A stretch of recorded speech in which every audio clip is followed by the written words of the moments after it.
I find women who are of minority races, I find them more, generally speaking, more interesting, more empathetic, more traditional, more feminine in that way.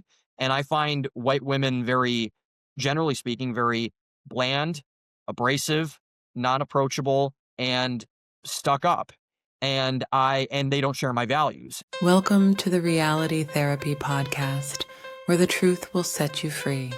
Welcome to the Reality Therapy Podcast. Joining me for the third time, I believe, is Sam Lacrosse, podcaster, author, entrepreneur, man of many talents. So welcome, Sam. Appreciate you, Ryan. I don't know how many guests you've had back on 3 times, but it's an honor to be on every single time that we talk, dude. So I appreciate it. And, before we get into like the meat of the episode, I want to congratulate you for once again for your pre-baptism tailgate, which was awesome. Dude, You, me, and my brother pretty much pimp slapped the devil before Baptism Sunday. we did. Dude, it was like that is going to be like we've kind of taken over, like that's our thing now. And so like I will ride that thing until the Red Rocks team says we cannot do the baptism tailgate anymore, which I don't think will ever be. So we're planning on making it bigger and bigger every single time. And thankfully we had something to celebrate every single time. We had two of our guys get dunked. Got one of our guys' fiancés got dunked as well. So that was super cool and just a really awesome day. So I was, anytime we can hang out is great, but especially in that setting, it's pretty awesome. Oh, it's for sure awesome. I think we have the endorsement of the pastors. I think Ryan, Ethan, and Doug all came over and like chilled for a while. Yeah. When Ryan came over, I was like, these men aren't drunk. It's only 7 a.m. Yeah, dude. To reference to Acts. Yes, that's funny. So it was, we have the endorsement of all of the right people. I think, I was very nervous of the two baptism tailgates ago that we would not have that, but we have the green light from everybody. And so I remember I was going back and forth. Me and my our mutual friend Alec Moore were going back on an email thread with Chris Robe and for men's conference about something. And Alec and I had all these wacky, crazy ideas about the tailgate there. And Chris is like, just do all of it. Like, just do all of it. Like we're like I'm just like, okay, cool, great. And so I think that's going to be that's kind of our motto for everything that we do fun at church is just do all of it. Whatever you want to I do love all it. of it. I love it. Yeah, I think it was 299 baptisms that weekend. That was a Dude, lot. incredible, man. I mean, I think it was just it's been really the way I've described our church, I don't know how you would describe it, but the way that I have is that it's almost like a pre-IPO startup for churches where it's like there's a lot of like and I say that with not like wanting like the numbers obviously don't like we're not a numbers focused. It shouldn't be a numbers focused thing, but like the amount of growth that we're seeing in a lot of people, the amount of baptisms, the amount of people coming back to faith, the amount of people getting into groups, the amount of people getting involved. It's really I think we're in the middle of something really special, man. I really do, and I think that we're on the ground floor of something that's gonna just be a massive move of God in Austin and get a lot of people to live better lives and to honor God while doing that, which is all we can hope for as believers, I think. I 100% agree. I think we're in the middle of a revival nationwide. I think we at our church are ground zero for that. Yeah. Yeah, I would agree with that too. And it's funny because, I was talking with, I was in a meeting with Logan Motzinger, our group's pastor, a couple of weeks ago. So I coach men's groups there, and I run a men's group as well, and all those things. So I'm very involved in the men's ministry. We were talking back and forth, and I forget. I think Ryan was preaching that weekend, and it was a little bit after men's conference, or it was after men's conference and after Beloved, which is the women's conference event that was in October. So this is like early November, late October or something. It was right after Halloween because I brought a big pot of candy that I handed out to all the kids and I just gave it to the church and everything. And so we were talking in the upstairs in the offices and they said the stats of men's conference and apparently men's conference had 900 men there that night. And the women's conference in Beloved had like, I think 500 or 600 women. And I'm like, dude, I know it's not a numbers thing, but the fact that we had a third more men than women come to a church conference and, be in the word and worshiping and everything like that doesn't happen, like That's a hardly ever. huge reversal too. It's a very big reversal because it's mostly that especially in churches like ours where we're in the middle of a big metro area, there's a lot of young people that are there like millennials, Gen Z. It's almost all women usually that have come over the last, couple of decades and everything. And I think we have a really unique thing going with our church, not saying that the women at our church are not, doing what they should be doing and going to conferences and things like that, but I think we're seeing a lot of men step up and lead and to be the hands and feet of Jesus, and not just at a conference, but we're seeing that in the explosion of groups and people going to your recovery group and all those different sorts of things where there's a lot of people getting activated and there's a lot of very unique things happen that don't traditionally happen in church culture, but are happening in our church, which I think is very cool. Yeah, 100%. And I think that's a good lead in to, we touched on this a little bit. I'd like to flesh it out some more. Something that you touch on is that kind of that gendered politics of the church generally, and how, something I've seen like a lot of different people, a lot of men in the church saying like the church goes hard at men's sins and often turns a blind eye to women's sins. And it's like a very, very soft approach to women and a very harsh approach to men. And that's something we talked about a little bit. I'm wondering if you want to touch on that. Yeah, I think it was actually, you can correct me if I'm wrong, but I believe, your ending question is always so fun because it's like, what are you thinking about that you don't believe the world is caught up to yet? And I believe that was the answer I gave last time I was on your show Yeah. about the hardness towards men in the church versus the softness of women towards the church. And I do think that, there's a lot of scripture that says that men and women should be treated differently in some ways just because of the way that God made us and the way that God architected everything.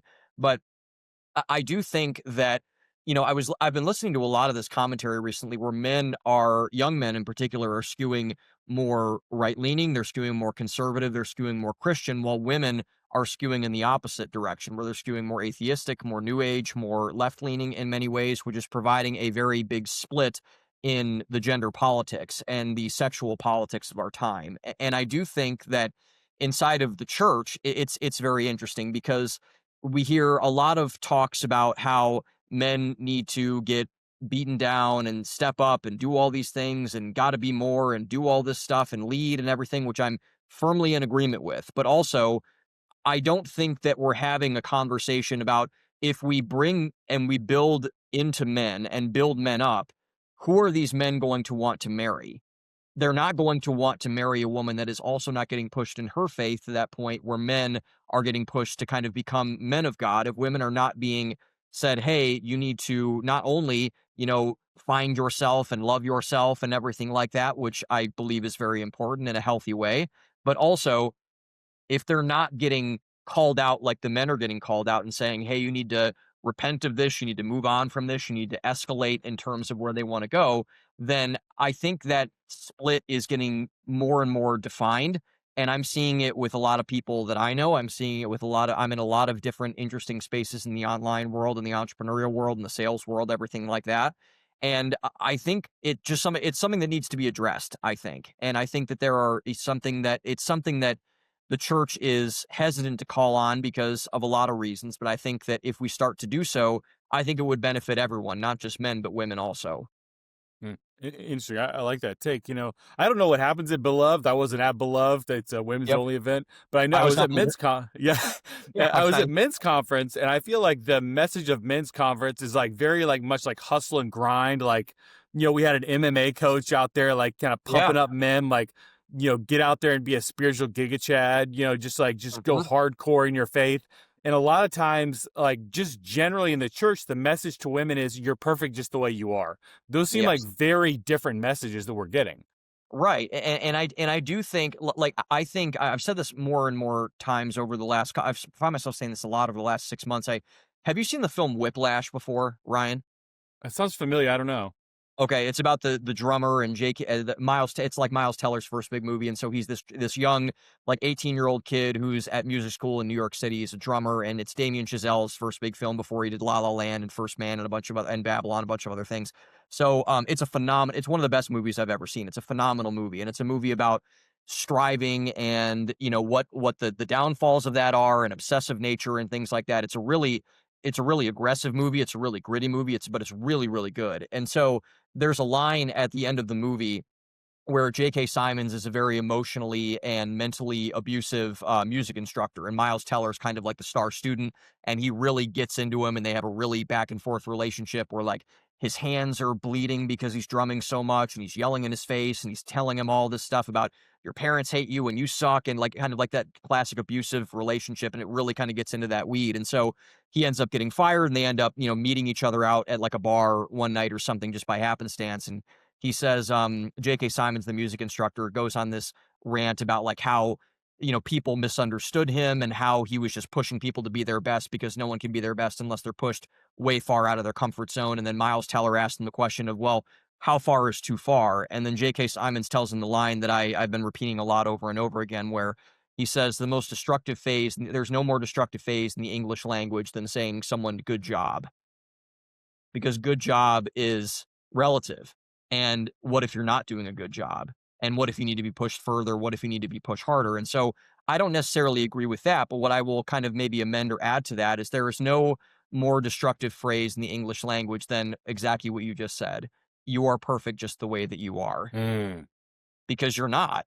And I think Christianity backs that up. And I think scripture backs that up because our nature is flawed, broken, sinful, self centered, and lots of other things. The good news is that Christianity gives us a vehicle to fix all of those things. And I think when it comes to women, yes, we need to love women. The church needs to love women, but also the church needs to be involved in the process of sanctifying women and calling women out on those things that they need, that are issues about female culture, influencer culture, body image, whatever that thing might be. And it should not be a message of you are perfect just the way that you are. And I think actually one of our pastors, I think it was maybe Ethan, talked about this once, where you go to a men's conference and it is a lot like what you said. It's Mark Montoya getting on stage and saying like, get off your butt and do something, and go to church and do push-ups every morning. And I'm like, yes, like that's good. But also I think that men need to have that other approach where it's like, hey, dude, like give yourself grace also. It's that balance of grace and truth. I think men are given far more of an overdose of truth than grace sometimes. And sometimes that's needed. Sometimes it's not needed. I think it's a little bit more too much in that way sometimes, but I think most of it is right. But what I think is the main imbalance in the church today is I believe women are given way more grace than they are truth. And I just believe that just needs to get brought back into balance a little bit more on some topics in specific. Yeah, it seems really reasonable. I think a lot of the reason why is like the difference in how men and women deal with criticism. I think a lot of times if you bring criticism to a man, like if I disagree with it or if I don't like it, I might argue with you or something. And a lot of times if you bring criticism to a woman, like they'll start crying and like all of a Yep. sudden they're a victim. Like in relationships, like I'll find myself like, oh, I'm comforting, my girlfriend and apologizing when I leave. I'm like, wait a second, she's the one who started that. Why was I apologizing? Yeah. Because Yeah. they're just much more skilled in that like emotional relational piece. Yeah, I think so too. And there is a mandate, I believe, in scripture that says men are to, like, women are the weaker vessel. This gets abused all the time. But I mean, in that way, certainly when it comes to emotional resilience, I would say generally that is the case, where men can take a bit more, or maybe a lot more perhaps, of a pounding emotionally than women can, in terms of when you go, like I was on a 2 hour phone call yesterday actually with a guy who was really fair or unfair, but really ripping into me about a lot of stuff that I've been doing and saying and a bunch of other things. And I think if I was more, or if I had a female temperament, I would have probably bursted out crying and said, I'm sorry a bunch of times, but I am a man and I'm a pretty stubborn person as it is. So I dug my heels in, I punched back at him a little bit and kind of took criticism and everything from there. But I think when it comes institutionally from the church, the other thing that I think is also um, amplified because of this is that one of the more, you probably know this fact, but I think Jonathan Haidt said this once and it's stuck with me ever since, is that there is a sense among the psychological literature that the aggressive tendencies of men and women are skewed. That's the perception, that men are much more Mm. naturally aggressive than women are. But that's actually not true. They actually have the same amount of aggression, but the difference is how they deploy the aggression. And so men, obviously, when men are angry and men are wanting to go out in aggression, they get in a bar fight, they push somebody, they yell at somebody, they scream, whatever. Women deploy that in social networks. They deploy that relationally. They reputation savage. They talk behind someone's back. They gossip. That's just kind of how men and women are different. And for different things, it could be deployed better. And so I think when you get a pastor at a church like ours that's in the middle of a big metro area with a lot of younger women, there is the concern on behalf of the church, not just our church, this is churches generally. If a pastor were to go up and rebuke women in large part, What happens on social media the next day? What happens on YouTube the next day? What happens on Yelp or Google reviews next day when they go on and do all these things? Like so a lot of people after the Charlie Kirk assassination, a lot of churches a lot of churches didn't post about it. And a lot of churches, if you notice, they turned off their comments on social media. Why? Because they didn't want people to come back and reputation savage them and fire off at them and everything like that. And I think that that is a fear, understandable in a way, but I do think that churches need to press into that institutionally.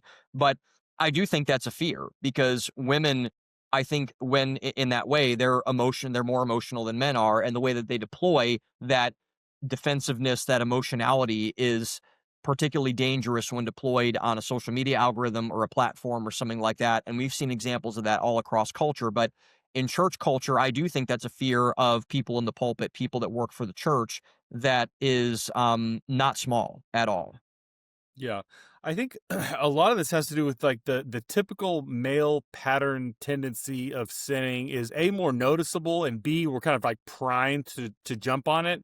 Whereas like it's less noticeable and we're less trained to look for it in women. And one of the things that, and we talked about that difference between like overt and covert aggression that you were talking about with like the height research. Yep. Um, but another one I think about like is like lust type stuff. Like we talk all the time about the trouble with pornography, like targeting men in that sense. Yeah. Um, but the amount of women who read smut is just like off the even in the church is like off the charts, and I don't know if we ever hear that talked about.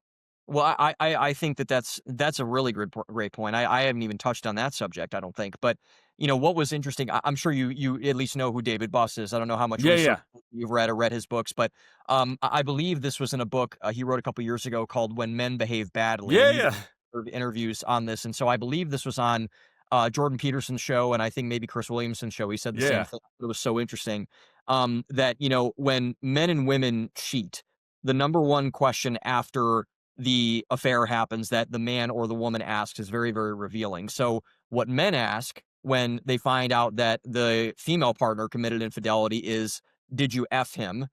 And from women on the opposite side, what they ask the male partner who cheated is, "Do you love her?" yeah. That's the number one question afterwards, and I thought that was so fascinating. And so, in terms of pornography, lust, infidelity, obviously it is much more apparent from men than women when in terms of all those things. And so, for example, like, that it's not easy to talk about pornography. Our church is brave enough to have that a conversation a lot inside of our church. Not a lot of Mhm. churches touch that. But to your point about smut, and I think the other thing is, how many women in the church, not in our church specifically, but how many women in society in general, women are far more likely to cheat emotionally than men are. And they have like an office husband, they have an office boyfriend, they have someone that they text on the side where they say, like, hey, my husband is not fulfilling my emotional needs in the way that I would like to. So I'm going to have this additional person that I do. Smut culture. How many women at, big mega churches, in the world still listen to Call Her Daddy and still follow Alex Cooper on Instagram and have not rebuked that behavior. Still follow all of these. One thing I've been getting into is purging my music slowly of hip hop artists. I was a big hip hop head and rap fan back in the day.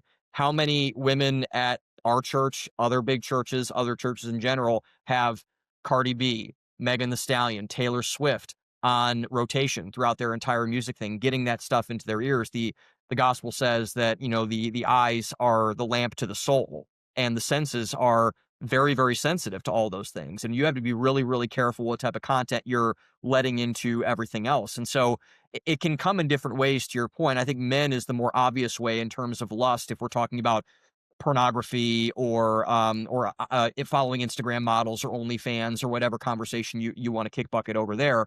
But with women, it is deployed in the same way. And women do, obviously, there are women that watch pornography, but in terms of that lust conversation, there are a lot of different avenues that are not talked about in terms of what podcasts are you listening to? What YouTube videos are you listening to? Is that really as bad or worse than men watching pornography? I don't know if it is or it isn't, but to your point, the conversation is not being had, so we don't know. Mm. It's kind of interesting because like I think of like another gender split. It's kind of like the radical feminist versus like red pill type content. Yep. And a lot of this red pill content is like very easy for us to identify as like misogynistic or sexist. Like we can like easily spot that and call it out. but a lot of this stuff with women, like, because it's so softened and coded in different ways, it's like less easily identifiable. It's like, and I've had I don't know if you're familiar with Dr. Danny Solokowski. I've had her on my show a number Oh, of times about, she's an evolutionary psychologist out of Australia, about like female intersexual competition, and how like a lot of times women will try to poison the minds of other women to try to get them to hate yeah, men or turn away from men. yes. And it's like a competitive mating strategy, basically. Like, if I get you to say men are terrible, I don't want to date men, like, more for me, essentially. Yeah. Yeah. Well, you know what's funny? I'll stick on the Alex Cooper conversation about this conversation that this woman had. She's absolutely right, and she probably has more research than I can probably count in terms of how this is true. But so I think that when we look back on this era in about 10 to 20 years, I think Alex Cooper will be one of the primary villains of this era of the last 10 years in terms of how much damage she has caused with her podcast throughout the entire time. And it's easy to kind of throw a stone at Andrew Tate or the Fresh and Fit guys or Alpha AMS, Alpha Male Strap, like whoever you want to like name your person. I don't And know Alex Cooper. I've never seen this person. so Alex Cooper is the host of the Call Her Daddy podcast. And Oh, so, okay, I've heard of that. yes, she's the Call Her Daddy girl. And so she has Gotcha. been she's the biggest female podcaster in the entire world. I think on Spotify Rap, she had maybe the fourth biggest show in the world. It was like Joe Rogan and then Diary of a CEO and then something else. And then Alex Cooper was like number 4 and number 5. So, Ah, okay. well, Mel Robbins I think is maybe Kamala like, Harris went on her show, didn't she? yeah, yes. So that was the only podcast she did outside of Shannon Sharp's show that Vice President Harris went on, and so she did hers and everything like that. And so Alex Cooper has made a career off of have sex like a man, do all these crazy wild sexual moves in bed, like, men are trash, but when you do find a guy that you want, whatever. And so she has pilfered through her content, through her reels, through her social media, through her YouTube, through her podcast, all of this wild, like boss babe, feminist type energy. But a couple of years ago, what was so interesting is that Alex Cooper got engaged. And she got engaged to a guy who is a very successful executive out in Hollywood. She lives in LA, I'm pretty sure now. And the two of them teamed up to form this mega podcast studio and podcast media company that is huge. Like she has, I believe Alex Earl, who's the biggest one of the biggest TikTok influencers, has a podcast there. Bunch of other things that are there. It's a massive podcast empire on par with like Colin Cowherd's network, on par with like the Daily Wire. It's in that well, maybe it's not as big as the Daily Wire, but it's a really really big podcast media company. But the comments I on want to. Oh, go ahead. Go. well, what I'll say is that she turned the comments off on her engagement pictures, and I saw the internet blow up after Alex Cooper got engaged with women essentially going, "What the hell? What the hell? Why did you tell me to ruin my life and to sleep with all of these guys and to, do all these weird sexual degenerative things to myself, to my emotional well-being, to my reputation, and then you go off and you go into a healthy monogamous marriage with a man that's successful and likes you and respects you and everything? Like, how dare you?" And I think that there's I saw something that Allie Beth Stuckey reposted a couple weeks ago where Myron Gaines was doing like a tabling event or something. He's one of the Fresh and Fit guys. And so he was Yeah. doing and so I was like, well, that's bizarre that Myron Gaines is doing a tabling event. But this guy comes up to a mic and says to Myron Gaines, like, dude, you ruined my life.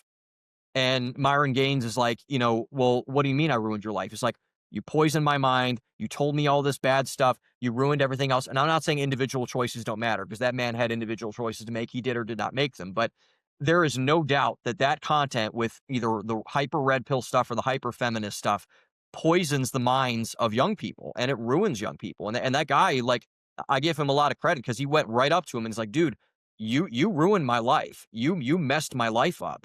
And I think we're going to get a lot of that from not only Alex Cooper, but from a lot of these influencers in this kind of era that sex podcaster, degenerative sexual stuff, emotional well-being stuff, like just do what a man does in a woman's body type thing. It's very strange. And I think we're going to be seeing a reckoning of that sooner than most people might expect. Yeah, that's really interesting. Back to the Alex Cooper thing. I really need to check this podcast out because it sounds like this is like quite influential. But I've Yeah. heard this pattern of behavior described as talk left, walk right. So I'm going to preach to the crowds, Mhm. dismantle these traditional structures of monogamy and marriage and things like that, like sleep around, like don't listen to, dismantle the patriarchy, blah blah blah. But Yep. then I'm going to go get married to a very successful, high status man and have a Yeah. traditionally monogamous marriage. Yeah. Like Yeah. what you want for yourself is what actually works. What you're preaching to social media is what gets clicks. Yeah, exactly. And I think that that's why, this influencer culture is kind of there's a new evolution of it, and I'm like in this space all the time, and so I see this with influencers who want to tell people how to make money online, tell people about relationships, etc. And I think the era of like flash and pizzazz and look at this and sizzle reels and everything, I think that's going away. And I'm very glad to hear that it's going away. And I think that it's going away because people are discovering exactly what you just said. They're discovering that it doesn't work. And they're discovering that all of these things that, we see, say, do, whichever, they're not they're not what they are turning out to be. And so what a lot of people say, and like the amount of, so my mentor and a good friend of mine is a guy by the name of Hafiz Bayoku, who runs my men's network that's broad across the United States. And so he actually was bold and brave enough to go into the lion's den and talk to all of these red pill influencers. And he knows almost all of them personally. He has their phone numbers. He has a lot of things that, basically he knows how their lives work. And he told me once, he said, Sam, if you knew how many of these men who tell men to not get married are married with children, you would lose your mind. If you knew how many of these men actually really valued their marriage and actually really respected women and did all of these things, it would be unbelievably frustrating to everyone who has all that stuff. So that's exactly what it is. It's virtue signaling for exploitative, predatory content and other vehicles that go alongside content to garner an audience and to leech off of them and to suck money, attention, whatever they want out of them, while also dispossessing that audience, casting them to the side and saying, well, actually, this is not true. And this is actually how this all works. There's a quote from Sigmund Freud. It's something along the lines of eventually we all run into the brick wall of reality. And like a lot of these different types of ideas that float around the social media sphere might sound good, but eventually people are going to gravitate towards what works, like you were saying. Yeah. Yeah. Yeah. Well, there's a great line by Douglas Murray, who was on Lex Friedman's show. This is before his last appearance. I think it was his first appearance on a show, and he said something that has always stuck with me. And so Lex has this question that he likes to ask. I think a lot of people who are like first time guests on his show that he's never talked to before. And so he asked Douglas Murray, like he has asked a lot of people, what is the meaning of life? And Douglas Murray said something very wise in that interview where he said, well, meaning is found where other people have found it before. And the question is, to your point as well, where have people found meaning before? In everything that has worked throughout the entirety of human history: marriage, kids, community, some kind of faith based religion or life philosophy, everything like that. And everything else is just kind of moot at this point. Like, like I did my most viral post outside of one that I did on my former publisher was one called How to Be Happy, and it was based off of that rule. And so my rule of, happiness is basically That's the to Arthur ignore. Brooks deal. Yeah. So Arthur really he emphasized this in a different way, but basically what I say is basically ignore everything new and cling to everything that's old. And Right. obviously we should let go of some things, but I'm talking about Russell Kirk calls these the permanent things. And so Right. keep the permanent things the permanent things. And so stick to what has worked for most people and for everybody, whether that's a meaningful work environment and your family and your children and close friends and your local community and your home and your neighborhood and everything like that, your church, your synagogue, your mosque, and do what you need to do in order to be a happy person because of traditionally things that provide value. And so I think that's really why a lot of people are so, it's one of the reasons why I think a lot of the mental health stuff is going so crazy in your realm is because people are trying all of these new novel things and they're switching and switching and switching and switching. It's like, dude, cling to the stuff that has worked. But no Right. one wants to hear that message because it's maybe not as novel or it's not as cool or flashy or sexy to put on social media. But that's the good stuff as far as I'm concerned. Yeah, I mean it's so popular to try to reinvent the wheel, and some of the best ideas out of the Bible are some of the most boring. So there's one, Jesus said this, and also Solomon and Ecclesiastes said this, like the purpose of life is follow God and keep his commandments. And Yep. I was telling my guys this the other day, like it could be really demoralizing and depressing and like boring when you're like, the meaning of life is follow the rules, but those rules are there for a reason. Like this idea that I'm liberated from the shackles of the rules gives me completely open opportunity, but that amount of chaos and lack of direction actually becomes oppressive in its own way. When you go back to like Psalms 19, there's actually liberation in the law. And like Yeah. it's so counterintuitive to how we're programmed in 2026 to, like unburden yourself from these old things. Yeah. Yeah. And I think that, there's, that is, I think Solomon ends that verse in Ecclesiastes with, this is the conclusion of the matter. Like, this is it. Like, this is all you got to do. Fear God, keep his commandments.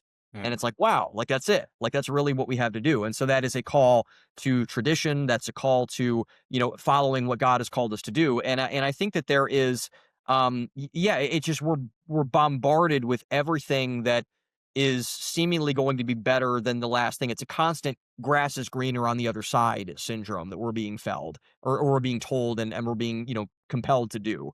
And I just am of the conclusion that I just don't believe that it works. I just have come to that possibility and that conclusion where it's just, and some things work and you should discern that. And like, if there are alterations to these things, like we should consider all those things. But if someone is telling you that, this is kind of the whole, like, they lied to you sort of thing that you see on YouTube all the time, like this person, like, Christianity lied, like all this kind of stuff. It's like, whatever. Okay, fine.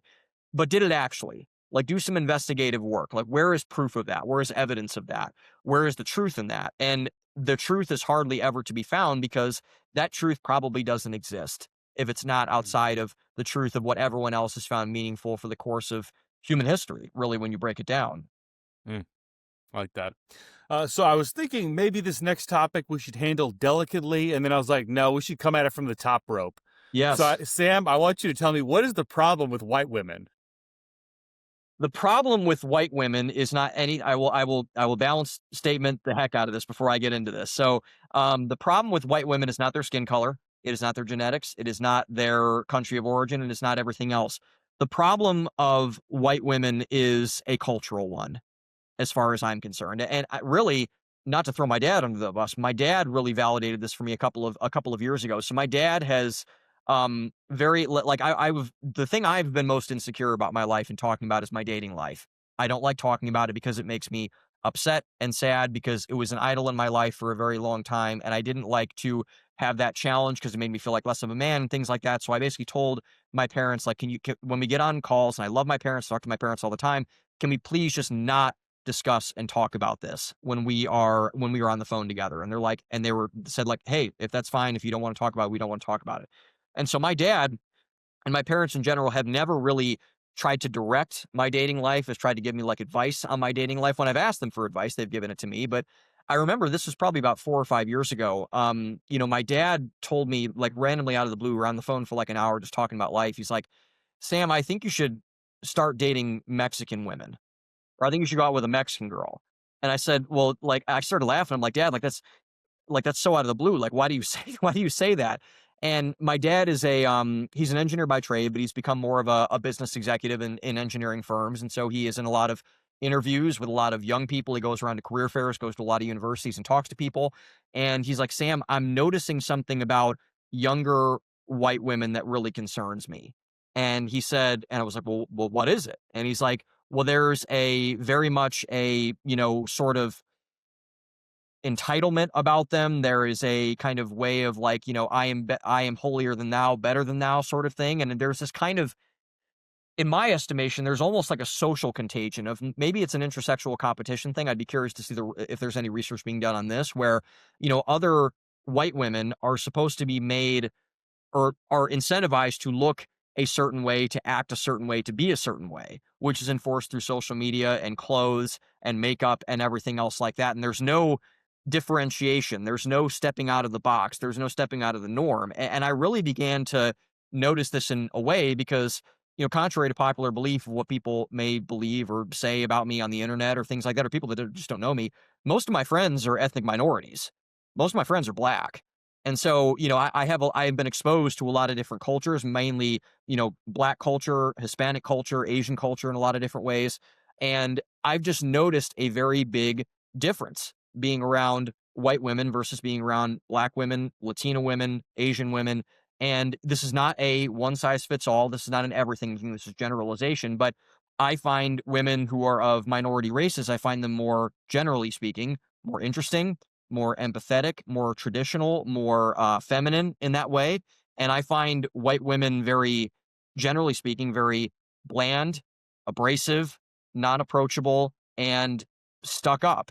And they don't share my values. And actually, contrary to what the popular narrative might be, I think those values are found much more, honestly, in women who are of minority races. And so, as I think this explains the whole passport bro thing too. I'm sure you've heard about this in a way where guys are going overseas to like Malaysia or something and finding women to date and bring back, or Africa or Europe or Eastern Europe or things like that. And I think all of that kind of explains a systematic failure of the culture of the white American young woman. And I think that it's a uncomfortable conversation to have in some ways, but also I think that there's a lot of fire to that smoke if you really dig into it. Mm, very interesting. So, yeah, I definitely want to back up. I've dated Mexican, Puerto Rican, Persian, Nigerian, and it's definitely true that God has made Proverbs 31 women in all skin colors, I That's think. true. Yes. Um, Yeah. I was having a conversation because I feel like I used to have more of this it's a white woman problem. And I was having a conversation with Wilfred Riley. You know him, social I believe so. scientist. Yes. I've seen a Yeah, lot of his he's stuff. Yeah. sharp Yeah. dude, sharp dude. But I said something about white women. He's like, well, it's actually, he's like, you got to narrow it down to like kind of upper middle class, college educated people who were like assimilated into mainstream culture. You Yeah. narrow it down there and you see the same behavior in black, Hispanic, Asian women. Yes. Um, Yeah. it's like this kind of like boss babe feminist mentality that the patriarchy is oppressing me, so that I just walk out of the door every day with this chip on my shoulder against men.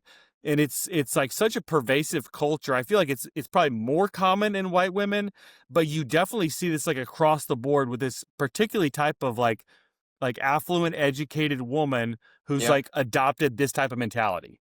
Yeah. I agree. And I think that, and it's so funny because I'm a Christian conservative guy, but I also am, I'm trying to, like, it's funny whenever I talk about like economics or something, and whenever I make something about economics, like I try my best not to sound like a Marxist when I'm talking about economics, just because like I'm not a Marxist and I think Marxism is bad, and I know, especially after talking to you, Marxism is bad.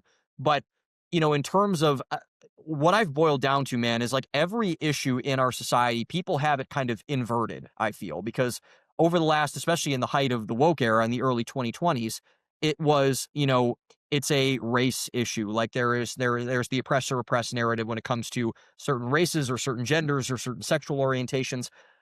I actually think that a lot of the issues in society, to your point, and to Wilfred Riley's point, is a class issue.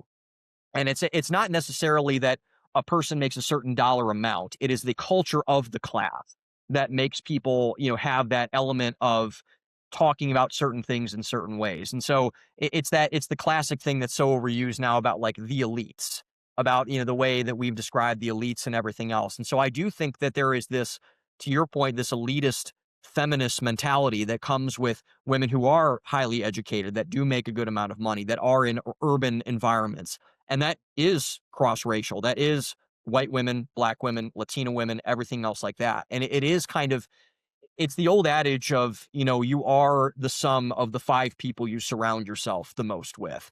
And so when you're surrounded by a lot of people a lot of women, if you are a woman who are they've read all the literature, they've read all the books, they've been to all the same classes you've been, and they have this man hating mentality. They have this I am better than men for X, Y, and Z reason mentality. It's very evident as to why that is, because environmental factors matter a ton, just in terms of what we were saying earlier about your individual choices matter, but what you intake through the senses also matters. Your environment also matters in that way, and so it shapes who you are. And if people are only surrounded by this droning on of this nonsensical talk about various things, whether it's with men or women, it's not it's not constructive and it's not good. Mm. Yeah, I feel like, I've been watching a lot of your podcasts lately, which is phenomenal. People should check it out. What's the name of your podcast? What's that? What's the name of your podcast? Oh, it's the Sam Lacrosse Show on Spotify, YouTube, everything like that. Yeah, you've had a number of just bangers of episodes lately. Um, Thank you. and the last one, I honestly, I really was really torn about it. It was about kind of the civil war within the conservative movement. And Mhm. there's part of me, like, obviously, like a big thing that I rail on is I hate Marxism, right? But I Yeah. also hate like the elites, like you talk about. I hate like bourgeois culture. I love free trade in the sense that I think it makes the economy richer as a whole. But I also just kind of loathe that Davos World Economic Forum crowd, Yep. and so I'm having trouble balancing. I'm wondering if we just like kind of hash this out in real time, Sure. figure out like how do I conceptualize some of this? Well, it's hard, man, and I'm not saying I have all the answers at all, and I've gotten plenty of things wrong on my show. Like, really, my show is just me trying to do exactly what you just said, just make sense of like what is actually going on. And I've been really confused about a lot of this stuff for a very long time in terms of especially this rising and now I think very evidently, I think probably hot war is fair to say in the conservative movement that's going on right now. It's no longer cold. Names are being named. People are getting thrown out, all of these things. And I think, you know, there's a lot of talk and there was a lot of talk about the woke right or like about last year. I think we kind of said, I think I might have actually talked about it on your show where there's this evidence of wokeness that's being filtered inside of the conservative movement, and now I think we're seeing a full manifestation of that really blow up. But the interesting thing is that I think oftentimes when people insult other people, they're actually projecting onto other people and saying that you are actually what I am, or I'm calling you exactly what I am. And I think a lot of the name calling, the this, the that, especially which really blew up at AmFest in a lot of ways with Megyn Kelly, with Tucker Carlson, with Ben Shapiro, with Steve Bannon, with a lot of people that were on stage.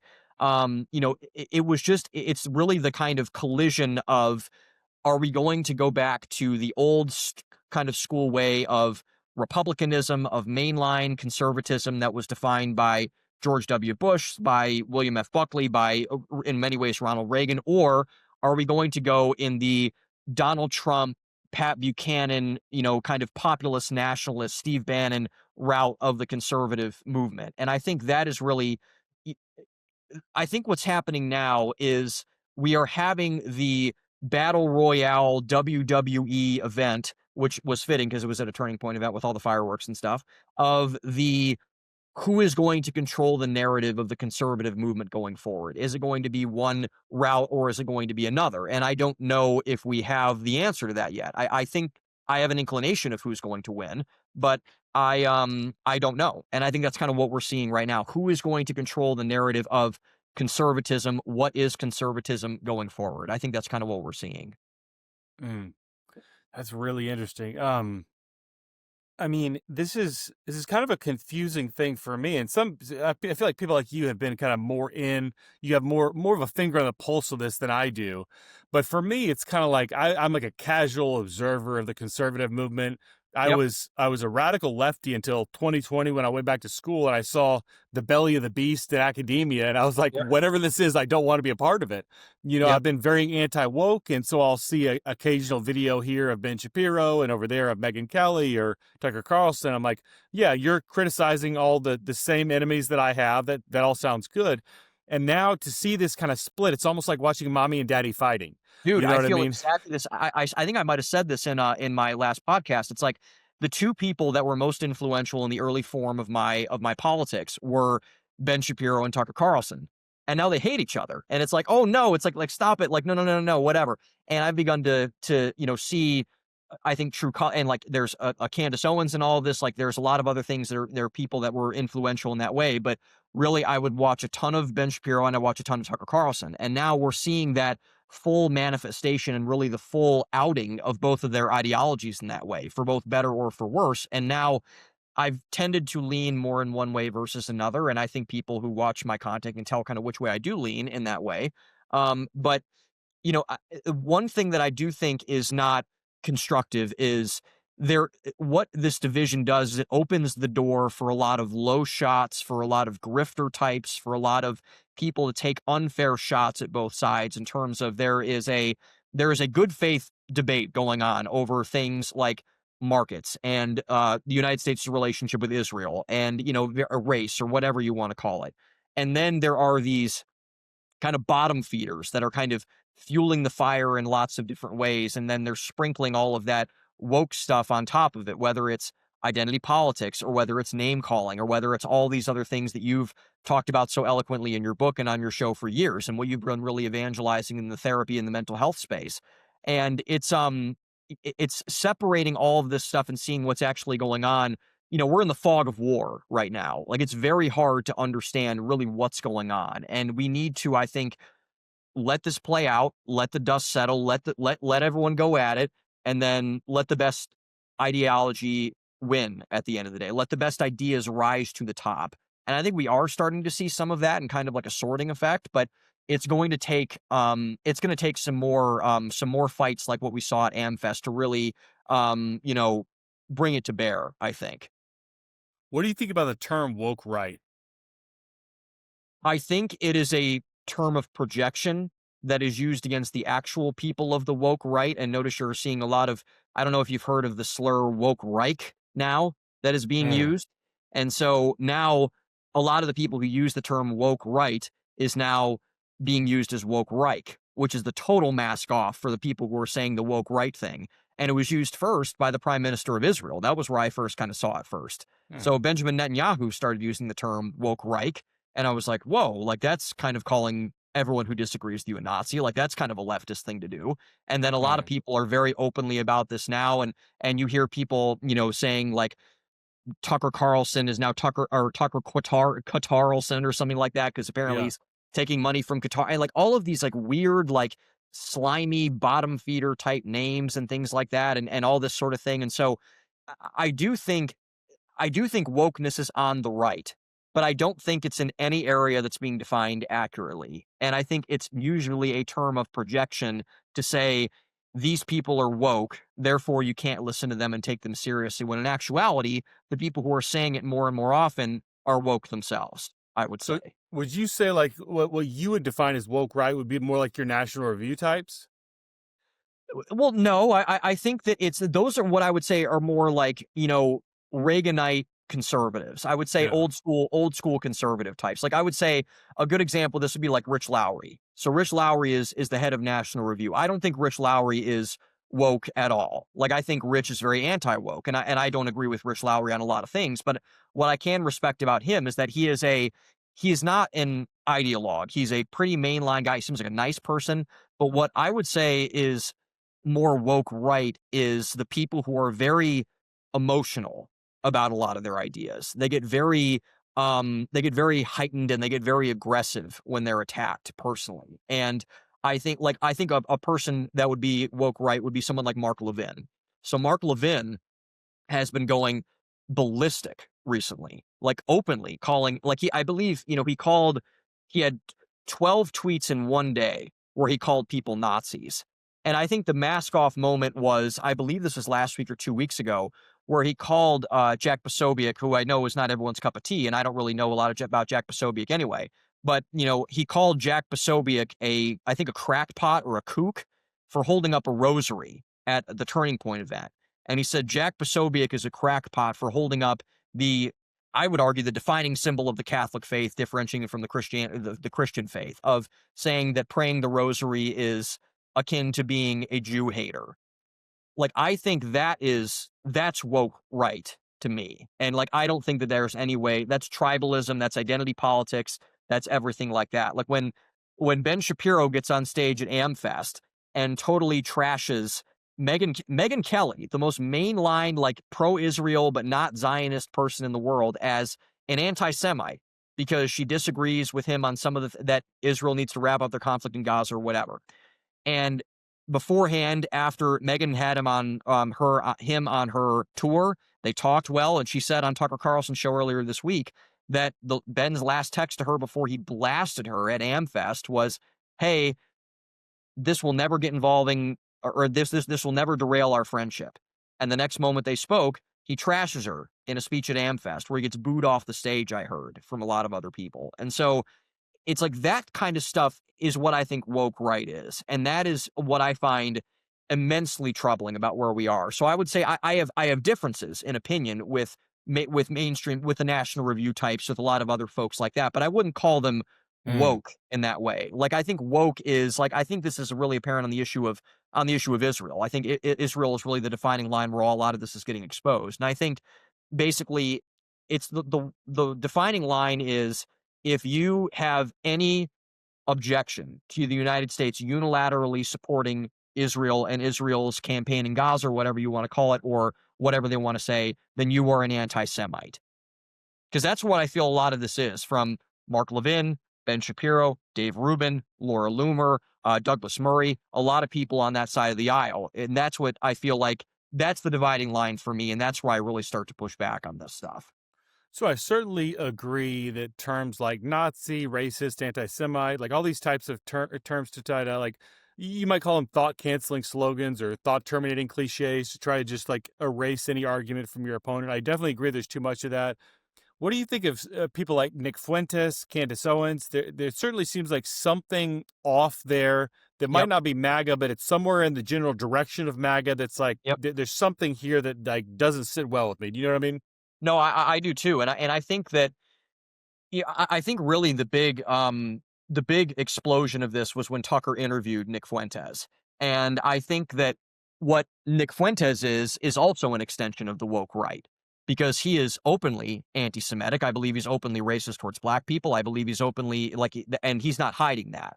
And I think really what Fuentes is, and the reason why I can't get on board with him and why I think less young men are getting on board with him than I think a lot of people think, although he's got the largest audience of young men in the political space now, which I think is very troubling by a wide margin. I would argue it's not really close. But what I would say a lot of other young conservative types are what they're seeing of him is that kind of what we talked about earlier on, where young white men have been raised their entire life to by the culture to say that they are bad, they're toxic, they're racist, they're inherently evil, they're this, they're that, or whatever.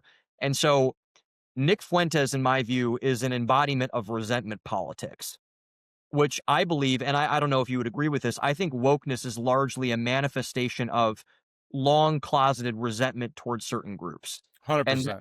and 100%. that's what I would say in large part woke is. And that's what I think Nick Fuentes is. I think Fuentes and the Groyper movement and everything like that is a lot of young, angry white men who have things to be justifiably upset about. But what they're doing is they're being weaponized and channeled, much like Alex Cooper, we talked about her earlier on, by Nick Fuentes, who does not get out of the house. He does not go to church. He does not. He lives in. He just moved out of his mom's house last year to do this full time, and so he, whatever. And he's been. And there's things that we can say about that or whichever. But this is a guy that is ginning up all of this resentment in young men, which I don't believe is helpful no matter how you slice it, whether it's with feminism or with Groyperism or with wokeness or with whatever. And I do think that Fuentes has legitimate arguments as to why young men are feeling upset about certain things. But it's the solutions that he proposes that are not good. It's the name calling. It's the I'm going to make a victim out of myself and make an oppressor out of you. It is the powerlessness of everything.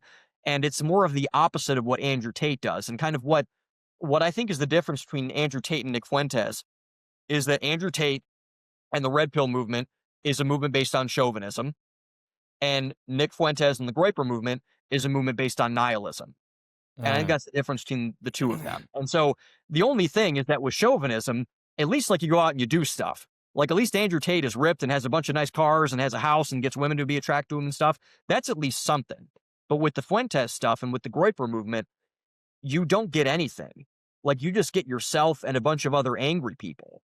And I don't see a single way that makes your life better. And I don't buy into either one. I think there needs to be a way forward from this. This is why I think people like Jordan Peterson are so important because they said, I'm not going to go this way. I'm not going to go this way. I'm going to go the straight and narrow path, the traditional path of masculinity, of things in that nature. And that's the void we're missing. And I think that was the void that Charlie Kirk was in as well. And I think that we have this movement based on chauvinism, which is the Red Pill. We have this movement based on nihilism, which is the Groypers and Nick Fuentes. And I think the way forward for men needs to be that Petersonian, Kirkian way of this is how men are supposed to act. This is what masculinity is based on. Mm. So I don't know how much time you have, but I just remembered like two extra questions that I was going to ask you. I know we're coming up Yeah. on the hour. I don't know if you have. No, I have some minutes. It's all good. Okay, so one, let me find this article that I had flipped through a little bit ago. The Lost Generation by Jacob Savage. Did you read that one? I don't know. I have not read it, but I'm I've heard sure of it. you heard about it I've heard of it. because Yeah. it was about like a generation of like Gen Z and millennial white men who have been basically just given the middle finger for their entire adult lives, Yep. saying, we want to hire a person of color, we need a woman for this role, Yep. and basically at every turn saying, you have no value to us. And Yeah. you've got this whole generation who's a lot of times their careers never took off because they kept getting stiff-armed. Yep. And now you've got a generation like this kind of feeds back into the why are people going to listen to Nick Fuentes? I mean, you like to the woke people who've run our institutions for 20 years, you created this monster. I'm wondering if you Yeah. could comment on that. Yeah. Well, and that's exactly right, because Nick Fuentes is a construction. He's a construct. He's a meme. And I think that is you cannot have that without being forged in something. We're all a product of our environment. It's been our theme that we've talked about for a lot of time. And Nick Fuentes is a product of woke culture. Like, he was created by exactly the people that were opposing him in many ways, because he is the face of a generation of young white men who are coming of age, who have been told that they are worthless, that they have no value, that everything about them is wrong, that their instincts are wrong, that it's not okay to go out in the gym and lift weights and to talk to women in public, or to, be impressive. And instead you have to subjugate yourself and be of a lower status, a lower class, a lower mentality than black lesbian dance type woman who wants to get the job in corporate consulting that you wanted to have. And therefore she's more qualified, because it's not because she's a good person. For lived experience. Yeah, it's not because she is the most qualified or you're not the most qualified. It's because she is somehow inherently better because of things you can't control. And if you tell that to any group of people, by the way, any group of people, but we're talking about young white men in this scenario.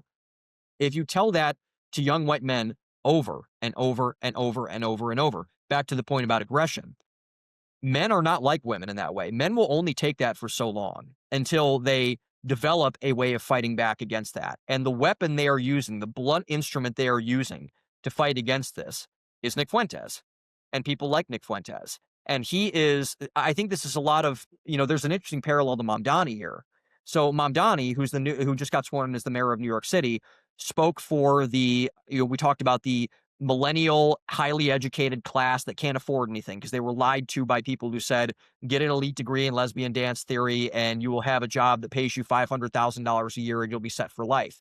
And those people were like, what the heck? Why has none of this come true yet? You guys lied to me. So I'm going to use someone like Zoran Mamdani to go, and I'm going to use him to hurt people. I'm going to hurt the rich people. I'm going to drive the billionaires out of New York. I'm going to do all this stuff for people. And all of these young white men, I'm going to use Nick Fuentes to get back at black people or Jews or, old people or whoever that might be. And I think that, like, it's all the same source code. It all comes from the same place. And so Nick Fuentes, for people, even if they don't want to hear it, is a construct of this manifestation of woke culture. And we have to deal with that. We created that. And we need to find a way to address that and course correct that, because it's not helpful in any way. Yeah, this idea of like just don't hate people and have a meritocracy, like for some reason, like we can't get that into our heads. It's like there's like this perpetual grievance politics, resentment politics of trying to right some historic wrong. Well, this happened during Jim Crow, or this happened, I lost something because of affirmative action or whatever. And it's like kind of this, tit for tat back and forth that could last for eternity, Yeah. Well, it has no end point. Like, it has no end point. Because, I mean, like, if you want, like, and I don't know if people take it this far, but like the amount of white men that have died in war, or the amount of white men that get thrown into prison, or the amount of white men that have gotten their kids taken away in custody courts. Like where is the end point? Like, I think that Mhm. was the really the point of my last book when I wrote Spectrum of Lies, is where does this stop? Where does this Mhm. stop? And for me, wokeness needs to stop when we put disabled people in the pilots of as pilots of airliners and they crash them. Like, that's where we need to stop. That's where this needs to end. And so the issue with Marxism, and I think you've written about this very well, is that there is intentionally no stopping point. There is no stopping point. You go until everything is destroyed, everything is decimated. There is no ending to all of The this. permanent And so, revolution. yes, exactly. And so, and that's really scary because, I mean, where this does end is in catastrophe. It ends in genocide. It ends in mass displacement of people. It ends in war. It ends in violence. It ends in assassination. It ends in lots of other things. And we need to prevent that, especially because by the demographics, there are a lot of young white men that live in America. And can you imagine if it gets to a point where you have all of those young white men in the streets like we saw in 2020? That's going to be a lot of people, and that's going to be a lot of damage that causes because of that. And we need to, as a society, take the temperature down. And what I would argue, and what I think Tucker Carlson got slammed for, what I think Tucker was right about, is we need to talk to them. We need to hear them. We don't need to affirm everything they say. We do not need to agree with ideas that are bad. And I think Tucker could have done a better job in that with the Fuentes interview, if I'm being very honest. I'm a big fan of Tucker, but he could have done better at that. But to cut them off and say, no, we're not listening to you at all. If you want to make someone, like I've been in sales for a very long time. If you want to make someone closed off and angry, don't listen to a single thing they say. Say, I'm right, you're wrong, shut up, listen to me. That has not worked, and it will never work. And so we need to hear their issues, need to hear their problems, and whether their solutions are right or wrong. In this case, with a lot of the Fuentes stuff, I believe the issues are wrong, but I believe the problems that they're seeing, like, hey, I'm a young white guy and I can't find a job. I'm never going to be able to afford a home. I get hated on by all of these people on the internet for saying all these things. We need to address that. And we need to have the maturity as a society to say, we're going to stand in the gap and say, okay, let's talk about this. Let's have the conversation. And then together we will come up with solutions for that. I think a good comparison that might help people understand is if you have years of Jim Crow and America basically saying to black people, we don't want you, we don't accept you because you're black, you should not be surprised when something like the Black Panthers comes up, right? We Yes, can say, of course. I don't think the Black Panthers, they did a lot of bad things, but the existence of the Black Panthers should not be a surprise. In the same way that No, if you kind of perpetually give a middle finger to white men, you should not be surprised when the groypers pop up. Does that make no, sense? no, dude. Well, I think that's exactly right. Like, it's so funny because I read this book on this great biography by Jonathan Eig on Muhammad Ali last year, like a 600-page biography on Muhammad Ali. I didn't really know anything about Muhammad Ali at the time, and I read this documentary and I sped through it. It was, or this biography, excuse me, and it was awesome. It was a great book, and it was interesting because I had all the emotions when reading about Muhammad Ali. Like, I love this guy, I hate this guy, and I think about Muhammad Ali and Malcolm X of that era in the 60s, where I'm like, I would love to get a beer with Malcolm X or Muhammad Ali. And the funny thing is, I think they would hate me if I was in that era because I am a young white guy who is college educated, and that was kind of the stance they were taking at the time, along with Jim Brown and Martin Luther King and all these other people that were in that kind of range of thought patterns. But they were the ones who were very aggressive in terms of, hey, the black man has been oppressed in this country, and I'm going to be really aggressive against white people. I'm going to say all this stuff and speak my mind, and I respect that in a way. Like, looking back on it, like, I wasn't angry that, like, they said those things. It's like they kind of had a reason to be angry about all that stuff. But when it goes into, to the point about the Black Panthers, this kind of militantism, encouraging vigilantism, I understand why that group was formed. Now, do I think that all of the things they did as a result of forming that group was good? No. Just like I don't think that the Klan or the neo-Nazi groups or the Groypers, and I'm not comparing any of these groups, by the way, but any of these groups that are built out of, hey, someone's attacking me, I have to attack people back and use force or violence or aggression against a certain group or whichever. I don't think that helps anything. But it is all fruit of the same tree. And I understand it. And I think the people that say, no, I'm not even going to try to understand it, this is just wrong and shut up, I think we should not engage with those people. I don't think those people are serious about having a conversation at all. Mm. So, other article I wanted to ask you about is "The Great Feminization" by Helen Andrews. I About heard about I'm that one sure as you've well. heard about this one. Yep, yep, The how our institutions have become feminized, and her argument. I've gotten a lot of arguments on this podcast, like with Eric Kaufman. Like, is wokeness? Is it Marxist? Is it more liberal? yep, What's the origin? And she's like, the ideology is pretty much irrelevant. She's like, this is what happens when you get a bunch of women in one place and give them the power, where, like we talked about earlier, male power involves like overt aggression. I'm going yep, to yell at you, or maybe like even physical violence, things like that. But with female covert aggression, there's a lot of gossiping, backstabbing, character assassination. That's essentially what cancel culture is. What yep. do you think of that? I think that has some legitimacy. I might, I'm always careful to use the word all in front of a group of people. And so like, or like a bunch of women in power, this is what happens. I'm like, whoa. But also I'm a Christian, and I think there are serious, discussions we need to have about what male headship looks like, what female headship looks like in an organization. And I think that there is Tulsi Gabbard had this interesting point that she raised on Chris Williamson's show, where she essentially she was said she was afraid of Kamala Harris getting the presidency because she didn't want her to have the nuclear codes, because she was afraid of, like, and I, maybe for this reason, maybe for not this reason, I 100% think we would be at war with Iran right now if Kamala Harris was president. I 100% believe that to be true because, you know, if you saw her speech, and this is not to pick on Kamala Harris, but if you saw her speech at the Democratic National Convention, it was written by John Bolton, who is the most hawkish neocon right winger of maybe the last 25 years. He wants to go in everywhere. Like, he wants wars with every country in the Middle East. He wants war with Venezuela. He wants with everybody, like the empire of the United States across the entire world. And so what Kamala Harris, like what Tulsi Gabbard said, was that she was afraid of Kamala Harris getting the presidency because she's like this feminist attitude where she has to prove it to everybody and stick it to the man and all this stuff. It's going to get people killed. And Mm, I think that it's not necessarily a gender issue. I don't think it's more of I feel insecure and inadequate, so I'm going to show you mentality. I think men in this way are very similar in this. Is that like, I think this is a lot of ways that Nick Fuentes has really come about. Is like, I was made to feel a way for a very long time, and therefore I'm going to hit you because I feel a certain way and I feel insecure, and people are calling me gay, and people are calling me an incel, and people are doing all this sort of thing, and I'm, back and forth and whatever.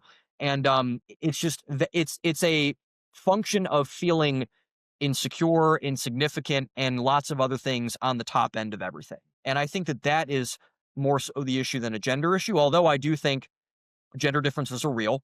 And I think women might be inclined to feel a way more than men are, certainly in those situations too. mm. So I got two questions left for you. And one, I feel like in some ways you're kind of like a representative, like a mouthpiece for a lot of like younger, like Gen Z men. And the point I want to make, and we could flesh this out a little bit more, but the first time I talked to you on the podcast, you said something like, "I'm a conservative. I voted for Trump." Like, you just said it, and that probably didn't sound like a big deal to you, but it sounded like a big deal to me because every Oh, millennial dude that I meet, every like millennial and a lot of Gen X dudes that I meet, even if they're like super anti woke, and even if you went down a list of policies and they're like very conservative on all of them, they all say something like, "Well, in a previous time, I probably would have voted Democrat. I mean, maybe if anything, I'm kind of center right." And then like yeah, they kind of hedge and equivocate. yeah, They give you like 5 minutes of qualifications before they sure, tell you like, "I'm a little conservative." And like, you represent like a lot of younger people where you're like, "Yeah, this is my politics." Just yeah. saying it. Whereas like millennials, like my age people, there's like you're like required to be a little bit embarrassed about your politics before you talk about them. Does that make sense? No, I do, and I think I don't know if it's a I think it might be a generational thing where, that was the culture that you guys grew up in as millennials. I believe you're on the older spectrum of millennials. I'm older spectrum of Gen Z, and so I think that it's a time. It's just a difference in terms of the way that I grew up. Like, I remember the first time I saw Donald Trump on a political stage ever. We had a midnight football practice. It was the first time. I was a senior in high school. It was 2015, I believe, August 6th, I think it was. People could time August 6th of 2015. And I watched the first debate where Donald Trump was like saying that Jeb Bush was like effeminate and stuff like that. And I thought it was funny. And I was like, okay, like this is really cool. And so I've never heard a politician talk this way before. And so I think like the boldness of certain figures of that era, not just Trump, but other people like Trump, were basically very influential in terms of that generation of young men. And I think that we need boldness in young men today. We need the right type of boldness. We don't need Andrew Tate. We don't need Nick Fuentes, but we need this third way of, and I hate the term third way in a Christian sense, but we need this other, this kind of different way of talking to men. And I was also very influenced by Jordan Peterson. I've talked with him about once already. And so I remember my friend Hafiz Bayoku, who I talked about earlier in this show, he got a chance. He had a very famous podcast called The Roommates where he interviewed Dr. Peterson. And he asked Dr. Peterson once, if you had to pick one rule out of your 12 rules for life that you should implant in anybody, which rule would it be? I thought that was a good question. And no hesitation from Dr. Peterson at all. Tell the truth. Tell the truth. And I internalized that very, very deeply. And I still feel that deeply. I have an obligation to say the truth. And I have an obligation to be as authentic as I possibly can be, not in a weird kind of woo-woo way, but if you ask me how I feel, I will tell you how I feel. And I will maybe use verbiage to kind of, go around that and be more delicate about it in some ways. But if you want an honest answer from me, you're going to get an honest answer from me. I have nothing to hide. I have no benefit from sheltering anything that I've done, any mistake that I've made, any opinion that I have. And do I think that it's a Gen Z thing? I do and I don't, because there's a lot of men in Gen Z where I think we were kind of incubated in the woke movement too, and I was very much like this, where I kind of went along to go along after a while, but I think it just gets exhausting after a while, man. Like, I think that there's just a lot of things where it's like, I'm not going to balance my statements anymore. I'm not going to like you said, like list my resume of all the things that I need to say before saying that I like the marginal tax rate to be a certain thing or something like that, like whatever. And so, um, I do think it's a cultural thing, but also I think that it's a me thing being inspired by other men who weren't really concerned about what people thought thing. And I think that that's a very important thing to really digest and to incentivize into men, especially. Hmm. Yeah, I love that authenticity. I love that straightforwardness. I'm wondering why you think it's so difficult for so many people to like be upfront with their thoughts and political beliefs. I think it's because we've been in a culture of shaming in the last probably 5 to 10 years. Like, everyone is ashamed. Like, it's funny because it's everyone is ashamed by the wrong things that you shouldn't be ashamed of, and no one is ashamed of things that you should be ashamed of, because we've been told that, dancing naked in the street, like in San Francisco in Pride Month, is something to be celebrated. But also, if you are a straight heterosexual person, then that's something to be ashamed of. Like we were talking about with the Groypers. It's like, upside down world. It's 1984. And so it's like it's very I do think that culture of shame still is there. I think it's going away. I think there are a lot of cultural signs to that being true. But I do think a lot of people are still internalizing that. And for me, I just don't have any incentive to do that anymore. I don't believe that it's helpful to me, to anybody else, to have conversations that aren't actually honest and authentic anymore. I just don't think it serves me. I don't think it serves anybody I'm talking to. And I don't think it serves my audience or the world if I hold things back because I'm afraid of someone calling me a name. Like, I'm kind of over that, if I'm honest. I love that answer. I love that answer a lot. Final question. You've heard this one before. Let's see if your answer is different. When you look at society more broadly, what is one issue that we're not talking about enough that we should be talking about more? Oh, um, I would say I'm writing a novel about this now, and I think that it's not necessarily the same idea, but it is the nihilism and the disenchantment of the good life as American defined it, primarily through family formation. I think the lack of young people that are interested in family and that are interested in having kids and interested in putting aside their individualistic ways and starting a family, um, I find that very concerning. And I find that the narrative around family is really concerning. And I'm in the season of my life right now. I know a lot of my friends are in the season of life right now, and I think that there is a there's a path towards that, and I think that there are a lot of issues in the dating market, in the marriage market, in the overall having children market that are getting a lot of bad views from the culture. And I think that that needs to, like, if I were to do one thing right now, like I remember I was at an event a couple of weeks ago and I was talking with some people about that. If there were one issue that you wanted to bang the table on in fixing, mine was without a shadow of a doubt the restoration and the championing of the American family. Mm. And I think that that is of paramount issues that we need to be discussing and talking about. How we can make it easier for people to start families, how we can make people excited about that, and how we can get people to participate in that more. Because I think it would make the country more happy. I think it would make the country better. And I think that it would be a good way to go into the future with that possibility of that happening. I love that answer, and I love this conversation. Sam, thank you so much for joining me. Thank you, Ryan. I appreciate you, brother. If you enjoyed this video, be sure to check out my book, The Woke Mind, The Twisted Psychology of the Social Justice Movement, available on Amazon.